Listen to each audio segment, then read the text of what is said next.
ராதிகா சரத்குமார் அவர்களின் வெற்றி சின்னம் சின்னம். உலக நாயகன் கமலஹாசன் அவர்களின் சின்னம் டார்ச்லைட் சின்னம். புரட்சி தலைவர் சரத்குமார் அவர்களின் வெற்றி சின்னம் டார்ச்லைட் சின்னம். ஏழைகளின் சின்னம் டார்ச்லைட் சின்னம். வருங்கால கல்லூரி மாணவ மாணவிகளின் சின்னம் டார்ச்லைட் சின்னம். அன்பு சொந்தங்களே, சிந்தித்து பாருங்கள். இருடு கிடக்கும் தமிழகத்தை வெளிச்சத்திற்கு கொண்டு வர வேண்டும் என்றால் நீங்கள் வாக்களிக்க வேண்டிய ஒரே சின்னம் டார்ச்லைட் சின்னம். மறந்து விடாதீர்கள், மறந்தும் இருந்து விடாதீர்கள். உங்கள் பொன்னான வாக்குகளை நமது வெற்றி வேட்பாளர் எம் குணாளன் அவர்களுக்கு டார்ச்லைட் சின்னத்தில் வாக்களித்து பெருவாரியான வாக்கு வித்தியாசத்தில் வெற்றி பெற செய்யுமாறு உங்கள் அன்பை வேண்டி விரும்பி கேட்டுக்கொள்கிறோம்.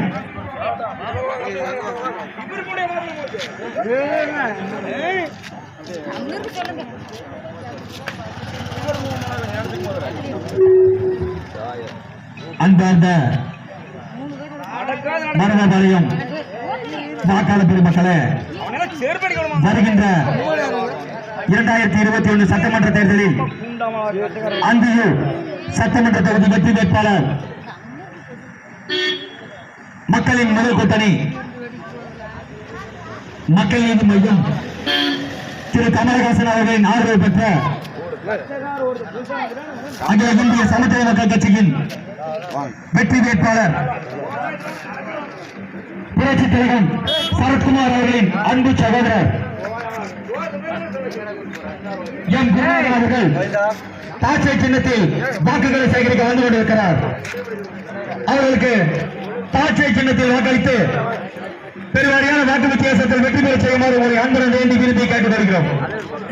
வெற்றி சின்னமாம் டார்ச்லைட் சின்னத்திற்கு வாக்குகளை சேகரிக்க இதோ உங்கள் வீட்டு பிள்ளை உங்கள் இல்லத்தை தேடி வந்து கொண்டிருக்கிறார்.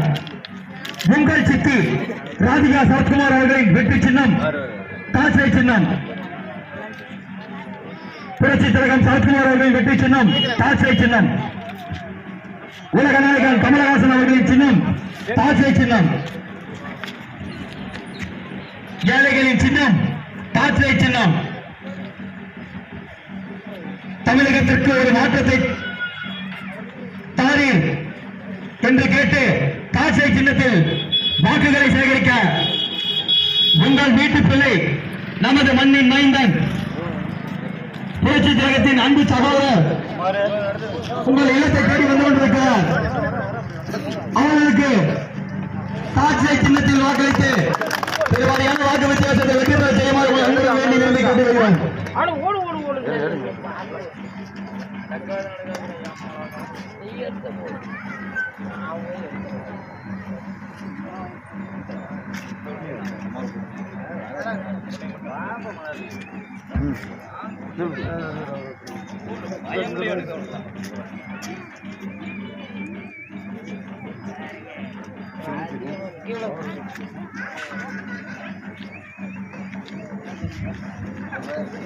அன்பார்ந்த மரணபாளையம் வாக்காளர் பெருமக்களே,